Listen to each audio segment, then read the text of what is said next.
ഇന്ന് നമ്മൾ നോക്കാൻ പോകുന്നത് ഗ്ലോബലൈസേഷൻ ആൻഡ് ഇന്ത്യൻ എക്കണോമി എന്ന് പറയുന്ന ചാപ്റ്ററിലെ സെക്കൻഡ് പാർട്ട് വീഡിയോയാണ്. വാട്ട് ഈസ് ഗ്ലോബലൈസേഷൻ എന്ന് പറയുന്ന ആ ഒരു പാർട്ട് മുതലാണ് നമ്മൾ ഈ സെക്ഷനിൽ നോക്കുന്നത്. അപ്പോൾ അതിലേക്ക് നോക്കുന്നതിന് മുമ്പ് ഈ ചാനൽ ആരെങ്കിലും സബ്സ്ക്രൈബ് ചെയ്യാനുണ്ടെങ്കിൽ ദയവായി സബ്സ്ക്രൈബ് ചെയ്ത് സപ്പോർട്ട് ചെയ്യുക. നമുക്ക് ചാപ്റ്ററിലേക്ക് നോക്കാം. In the past 2 to 3 decades, more and more MNCs have been looking for locations around the world which would be cheap for their production. Foreign investment of MNCs in these countries has been rising. At the same time, foreign trade between countries has been rising rapidly. A large part of the foreign trade is also controlled by MNC.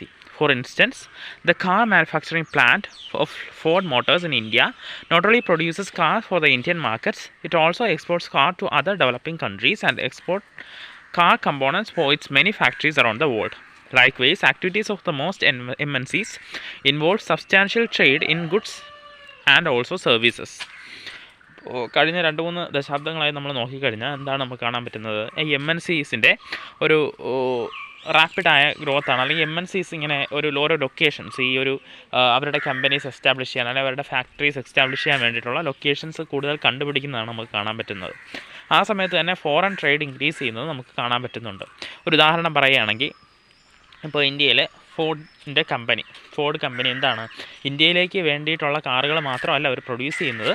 അവരുടെ company എന്താണ്, ഇന്ത്യക്ക് പുറത്തുള്ള മാർക്കറ്റ്സിലേക്ക്, developing കൺട്രീസിലേക്ക് വേണ്ടിയിട്ടുള്ള പ്രൊഡക്ഷനും അതുപോലെ അല്ലെങ്കിൽ ലോകത്ത് ഒരുപാട് രാജ്യങ്ങളിലേക്ക് വേണ്ടിയിട്ടുള്ള ഈ മെക്കാനിക്കൽ പാർട്സിൻ്റെയൊക്കെ പ്രൊഡക്ഷനും ഒക്കെ ചെയ്യുന്നുണ്ട്. അപ്പോൾ ഇവിടെ നിന്നും ബാക്കിയുള്ള പ്രദേശങ്ങളിലേക്കും അവിടെ നിന്നും ഇവിടേക്കുമൊക്കെ വരുന്ന ഒരു ഫോറിൻ ട്രേഡ് നമുക്ക് കാണാൻ പറ്റും. അതുപോലെ ഈ MNCസിൻ്റെ ഇത്തരത്തിലുള്ള പ്രവർത്തനങ്ങൾ അല്ലെങ്കിൽ ഈ ഒരു ഫോറിൻ ട്രേഡിൻ്റെ ഒരു ബഹുഭൂരിപക്ഷം ഇപ്പോൾ ഹോൾഡ് ചെയ്യുന്ന MNCs ആണ്. MNCs ഇല്ലാത്തൊരു ഫോറിൻ ട്രേഡിലേക്ക് നമുക്ക് സങ്കല്പിക്കാൻ പോലും പറ്റാത്ത അവസ്ഥയിലേക്കാണ്. ഇപ്പോൾ MNCs ആണ് ആ ഒരു ഗുഡ്സിൻ്റെ സർവീസിൻ്റെ ഒരു സബ്സ്റ്റാൻഷ്യൽ ട്രേഡ് ഹോൾഡ് ചെയ്യുന്നത്. ഏറ്റവും കൂടുതൽ ഹോൾഡ് ചെയ്യുന്നത് MNCs ആണ്. The result of greater foreign investment and greater foreign trade has been greater integration of production and markets across countries. Globalization is this process of rapid integration or interconnection between countries.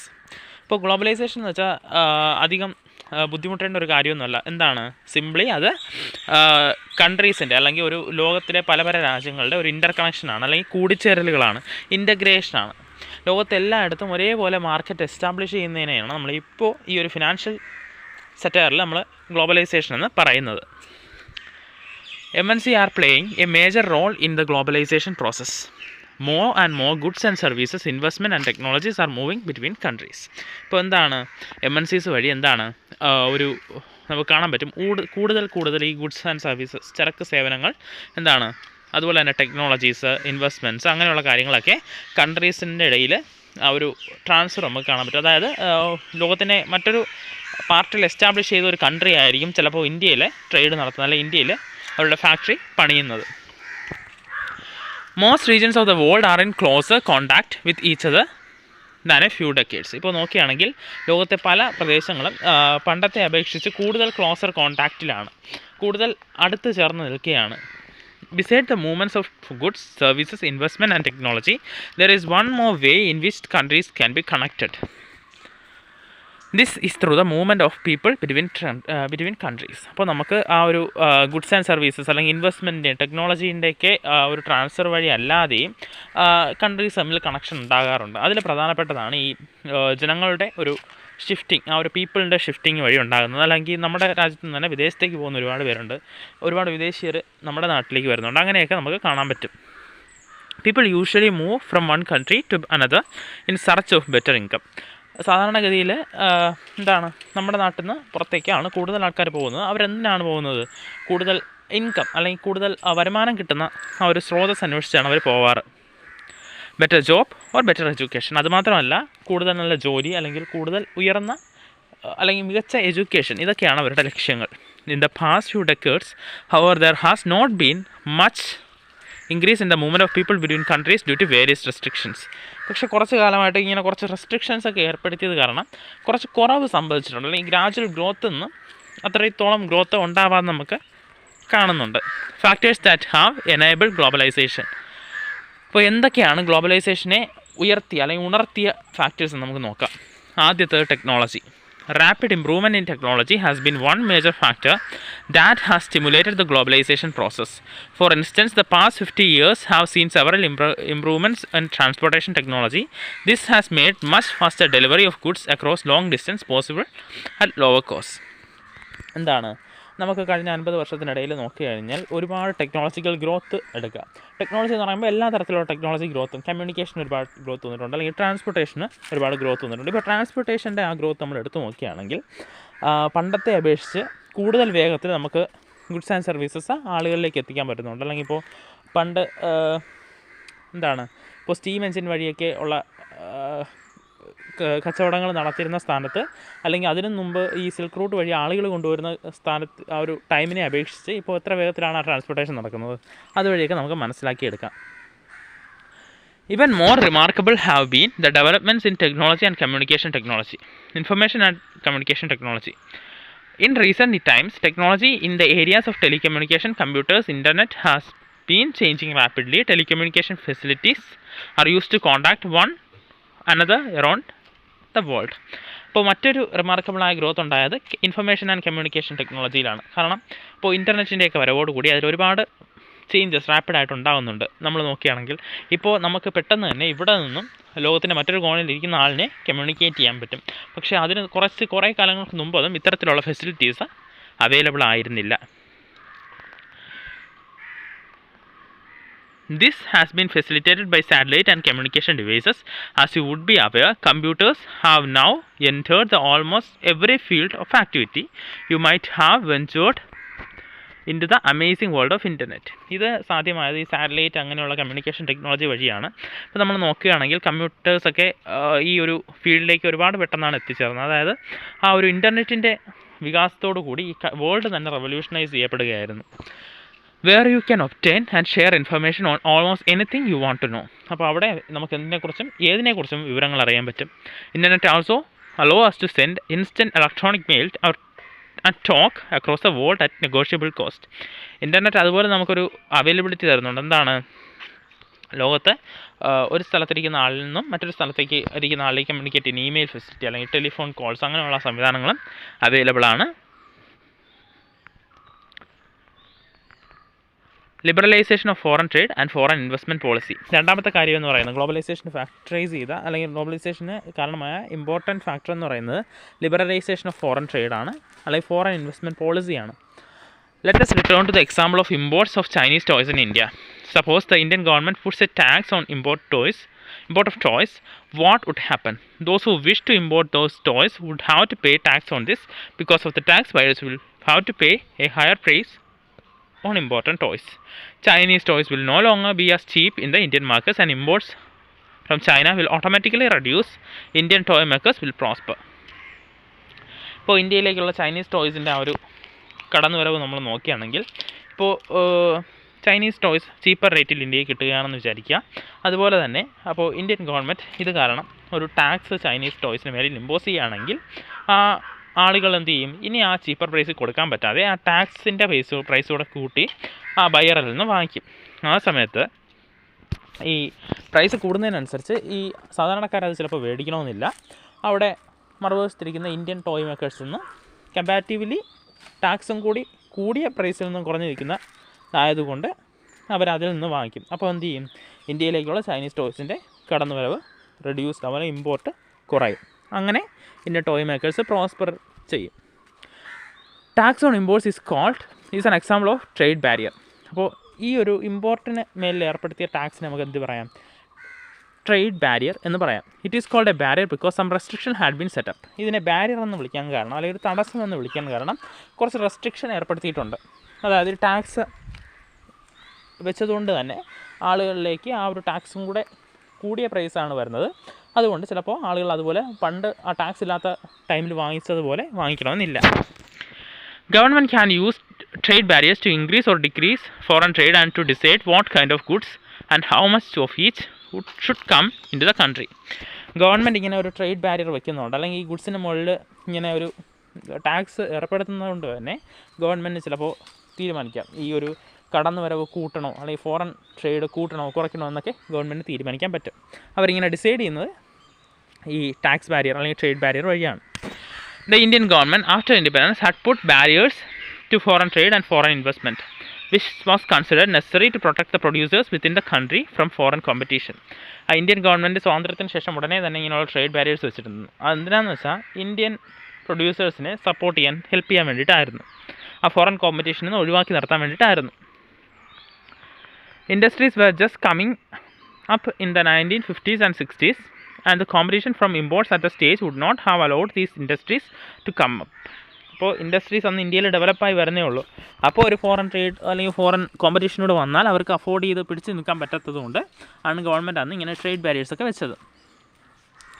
Thus, India allowed imports of only essential items such as machinery, fertilisers, petroleum etcetera.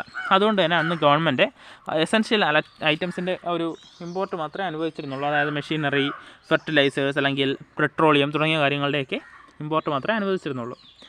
Not that all developed countries during the early stages of development has given protection to domestic producers through a variety of means. അപ്പോൾ എന്താണ്, എല്ലാ developed കൺട്രീസും ആ ഒരു അവരുടെ development ആദ്യഘട്ടങ്ങളിൽ ഈ domestic producers, India എങ്ങനെയാണോ ചെയ്തത് അതുപോലെ തന്നെ ഡൊമസ്റ്റിക് പ്രൊഡ്യൂസേഴ്സിന് ഇത്തരത്തിലുള്ള ഒരു സഹായങ്ങളൊക്കെ നൽകിയിരുന്നു. Starting around 1991 some far reaching changes in policy were made in India. 1991 ആയപ്പോൾ കുറച്ച് ചേഞ്ചസ് ഒക്കെ ഇന്ത്യൻ പോളിസിയിൽ അവർ കൊണ്ടുവന്നു. The government decided that the time had come for Indian producers to compete with producers around the globe. ആ സമയത്ത് അവർ തീരുമാനിച്ചു, എന്താ, ഇന്ത്യൻ പ്രൊഡ്യൂസേഴ്സിന് സമയമായി എന്തിന്, ആ ഒരു ഫോറിൻ ട്രേഡുമായിട്ട് കോമ്പീറ്റ് ചെയ്യാൻ വേണ്ടിയിട്ട്. It felt that competition would improve the performance of producers within the country since they would have to improve their quality. അങ്ങനെ കോമ്പറ്റീഷൻ വന്നാൽ അവർക്ക് ആ ഇന്ത്യൻ പ്രൊഡ്യൂസേഴ്സിന് അവരുടെ ക്വാളിറ്റി കൂട്ടേണ്ടി വരുമെന്നും അതുപോലെ തന്നെ കോമ്പറ്റീഷൻ ഉണ്ടായാൽ അത് കൂടുതൽ ഡെവലപ്മെൻറ്റിന് കാരണമാകുമെന്നും അവർ മനസ്സിലാക്കി. This decision was supported by powerful international organisation.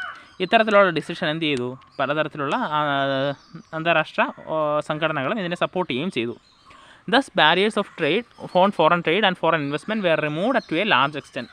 അതുകൊണ്ട് തന്നെ ഈ ഒരു ഉദാരവൽക്കരണ നയത്തോടുകൂടി എന്താണ്, ഒരു ബാരിയേഴ്സൊക്കെ ആ ഒരു ഫോറിൻ ട്രേഡ് ബാരിയേഴ്സൊക്കെ എന്താണ് ഒഴിവാക്കിയാണ്, ഒരു പരിധിവരെ ഒഴിവാക്കിയാണ്.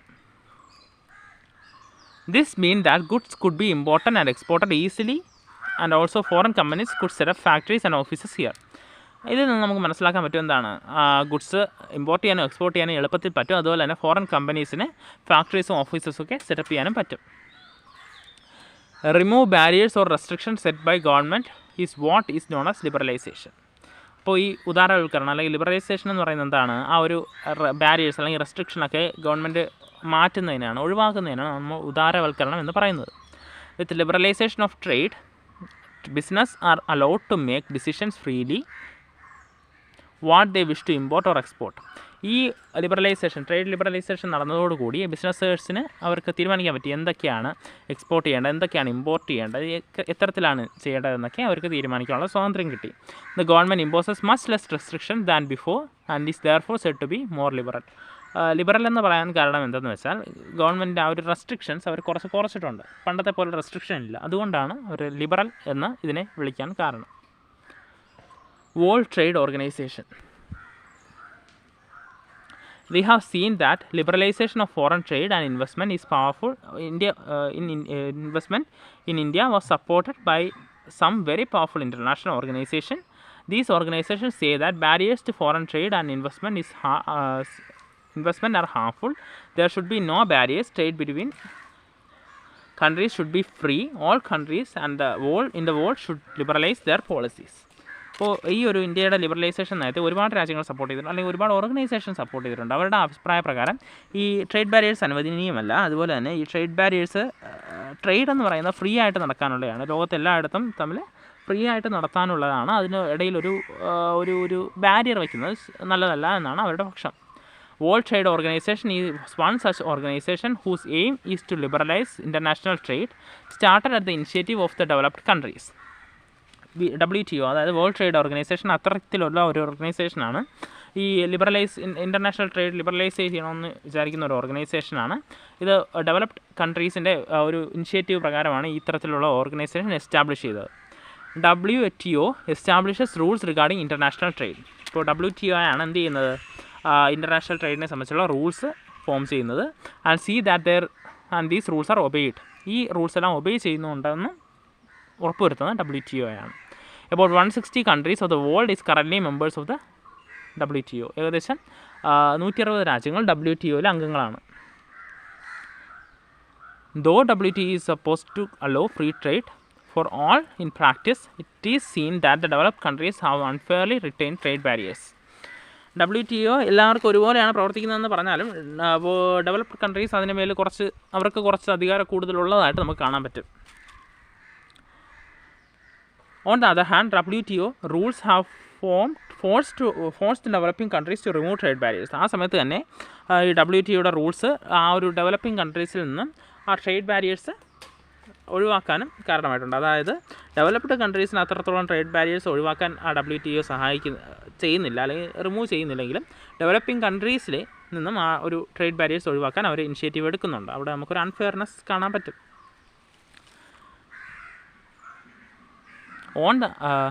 An example of this is the current debate on trade in agriculture products.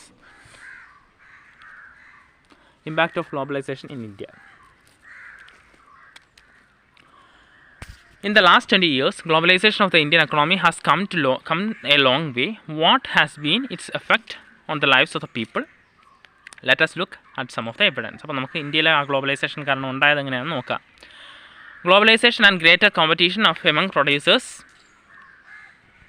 among producers, both local and foreign producers, has been an advantage to consumers, particularly the well-off sections in the urban areas. അപ്പോൾ ഈ ഒരു local producers അല്ലെങ്കിൽ international producers തമ്മിലുള്ള competition പ്രധാനമായിട്ടും കൺസ്യൂമേഴ്സിന് നേട്ടമാണ്. There is greater choice before these consumers who are enjoy improved quality and lower prices for several products. അപ്പോൾ ഈ consumers എന്താണ്, അവർക്ക് ഒരുപാട് ഐറ്റംസ് ഇപ്പോൾ അവരുടെ ഫ്രണ്ടിലുണ്ട്, അതുപോലെ തന്നെ ക്വാളിറ്റിയും കൂടുതലാണ്, പ്രൈസും കുറവാണ്. As a result, these people today enjoy much higher standards of living than was possible earlier. അപ്പോൾ ഇന്നത്തെ കാലത്ത് ആളുകൾക്ക് എന്താണ്, കൂടുതൽ ഒരു ലിവിങ് സ്റ്റാൻഡേർഡ് ഉയർത്തപ്പെടുകയും അതുപോലെ തന്നെ കൂടുതൽ ഫെസിലിറ്റേറ്റ് ആയിട്ട് ജീവിക്കാൻ പറ്റുകയും ചെയ്യുന്നു. Among producers and workers, the impact of globalization has not been uniform. പക്ഷേ അങ്ങനെയാണെങ്കിലും പ്രൊഡ്യൂസേഴ്സിൻ്റെ ഇടയിലും വർക്കേഴ്സിൻ്റെ ഇടയിലും ആ ഗ്ലോബലൈസേഷൻ ഇമ്പാക്റ്റ് യൂണിഫോം അല്ല എന്ന് നമുക്ക് മനസ്സിലാക്കാം. Firstly MNC has increased there investment in India over the past 20 years. ആദ്യത്തെ കാര്യം, MNCs അവരുടെ ഇൻഫ്ലുവൻസ് ഇന്ത്യയിൽ ഏകദേശം കഴിഞ്ഞ 20 വർഷമായിട്ട് കൂട്ടി വരികയാണ്. Which means investing in India was beneficial for them. അപ്പോൾ നമുക്ക് മനസ്സിലാക്കാം, അവരിങ്ങനെ പ്രൊഡ്യൂസ് ചെയ്യുന്ന കൂട്ടണമെങ്കിൽ അല്ലെങ്കിൽ ഫാക്ടറീസിൻ്റെ എണ്ണമൊക്കെ കൂട്ടണമെങ്കിൽ നമുക്ക് മനസ്സിലാക്കാം ഇന്ത്യയിൽ അവർക്ക് ബെനിഫിഷ്യലാണ് ഇന്ത്യ എന്ന് നമുക്ക് മനസ്സിലാക്കാം. MNCs have been interested in industries such as cell phones, automobiles, electronics, soft drinks, fast food or services such as banking in urban areas. MNCs പ്രധാനമായിട്ടും വർക്ക് ചെയ്യുന്നത് ഇന്ത്യയിൽ സെൽഫോൺ, അത് automobiles, electronics, soft drinks, fast food ഇങ്ങനെയുള്ള കാര്യങ്ങളിലാണ്. These products have a large number of of buyers. ഈ പ്രൊഡക്ട്സിനൊക്കെ എന്താണ്, ഒരുപാട് ബയേഴ്സ് ഉള്ളതുകൊണ്ട് in these industries and services new jobs have been created. അതുപോലെ ഈ ഏരിയയിൽ കൂടുതൽ ജോബ്സ് ഓപ്പർച്യൂണിറ്റീസും ക്രിയേറ്റ് ചെയ്യപ്പെടുന്നുണ്ട്. Also, local companies supplying raw materials etc. to these industries have prospered. അതുപോലെ തന്നെ ഈ ലോക്കൽ കമ്പനീസാണ് ഇവർക്ക് വേണ്ടിയിട്ടുള്ള ആ ഒരു റോ മെറ്റീരിയൽസ് കൊടുക്കുന്നതും അതും ഇൻക്രീസ് ആയിട്ടുണ്ട്. Secondly, several of the top Indian companies have not been able to benefit from the increased competition.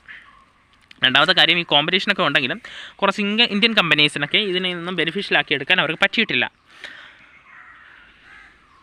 They have invested in newer technology and production methods and raised their production standards. Some have gained from successful collaboration with foreign companies. അവരൊക്കെ എന്ത് ചെയ്യാണ്, അവരുടെ ആ ഒരു production മെത്തേഡ്സും കൂട്ടുകയും അതുപോലെ തന്നെ production സ്റ്റാൻഡേർഡും കൂട്ടുകയാണ്. ചിലതൊക്കെ ഈ ഫോറിൻ കമ്പനീസുമായിട്ട് ലയിക്കുകയും ചെയ്തിട്ടുണ്ട്. Moreover, globalization has enabled some large Indian companies to emerge as multinationals themselves. അതുകൊണ്ട് തന്നെ ഗ്ലോബലൈസേഷൻ പല ഇന്ത്യൻ കമ്പനീസിനെയും ഒരു മൾട്ടിനാഷണൽ കമ്പനി ആക്കി മാറ്റുകയും ചെയ്തിട്ടുണ്ട്. ടാറ്റ മോട്ടോഴ്സ് അല്ലെങ്കിൽ ഇൻഫോസിസ്, റൺബാക്സി, ഏഷ്യൻ പെയിൻറ്റ്സ്, സുന്ദരം ഫാസ്റ്റനേഴ്സ്, അപ്പോൾ അങ്ങനെയുള്ള കാര്യങ്ങൾ ഒക്കെ ഒരു ഇന്ത്യൻ കമ്പനീസാണ്. അതൊക്കെ വേൾഡ് വൈഡ് ഓപ്പറേഷൻ ഇപ്പോൾ ചെയ്യുന്നുണ്ട്. Globalisation has also created new opportunities for the companies providing services, particularly those involving IT. The Indian company producing a magazine for the London-based company and call centers are some examples. അപ്പോൾ പ്രധാനമായിട്ട് ഈ IT ഫീൽഡിൻ്റെയൊക്കെ ഡെവലപ്മെൻറ്റോട് കൂടി തന്നെ ഇന്ത്യയിൽ അതിൻ്റെയൊക്കെ ഒരു വലിയൊരു വളർച്ച നമുക്ക് കാണാൻ പറ്റും. Beside a host of services such as data entry, accounting, administrative tasks, engineering are now being done cheaply in countries such as India and exported to the developed countries. ഇപ്പോൾ ഡാറ്റ എൻട്രി അല്ലെങ്കിൽ അതുപോലെ തന്നെ administrative ടാസ്കുകൾ, accounting ഇതൊക്കെ ഇന്ത്യയിൽ ചെയ്തിട്ട് expensive കൺട്രിയിൽ നിന്ന് ചെയ്യാതെ ഇന്ത്യയിൽ ചെയ്യാൻ അവർ സന്നദ്ധരാകുകയാണ്.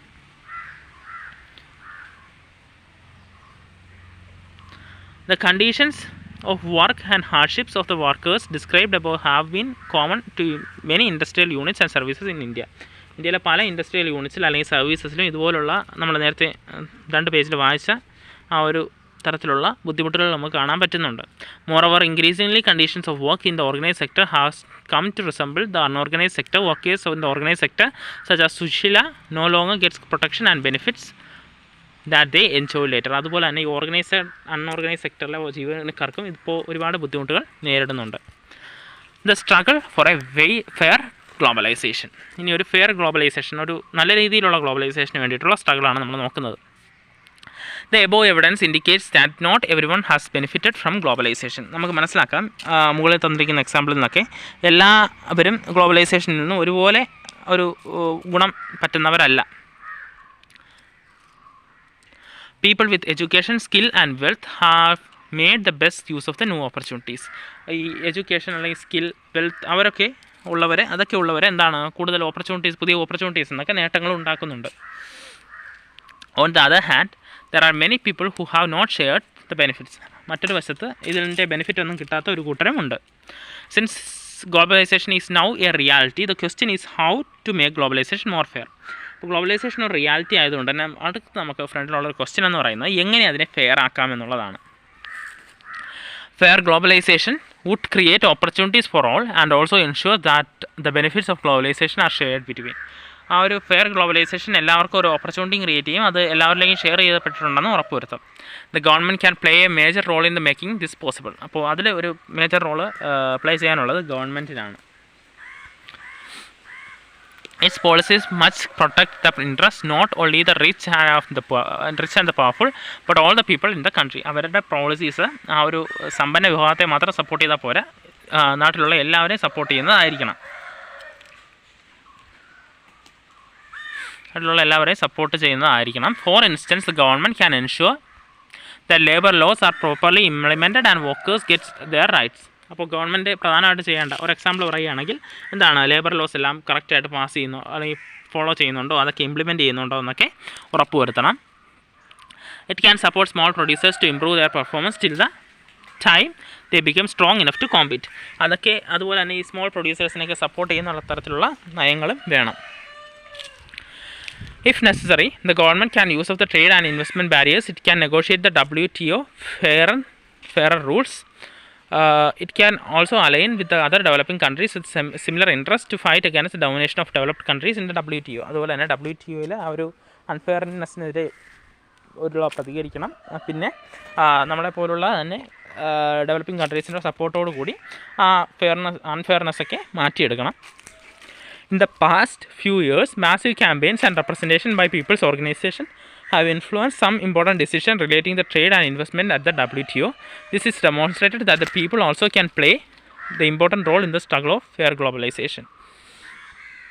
അപ്പോൾ WTOയുടെ ആ ഒരു അൺഫെയർനെസ്സിനെതിരേക്ക് നടന്ന സമരങ്ങളാണ് ഇതൊക്കെ കാണുന്നത്. അപ്പോൾ ജനങ്ങൾക്കും ഇതിൽ പങ്കെടുക്കാമെന്ന് നമുക്ക് മനസ്സിലാക്കിയെടുക്കാം. ഗവൺമെൻറ് മാത്രമല്ല, ജനങ്ങൾക്കും ഇതിനെതിരെ പോരാടാം. അപ്പോൾ ഇതാണ് നമ്മുടെ ചാപ്റ്റർ. Thank you.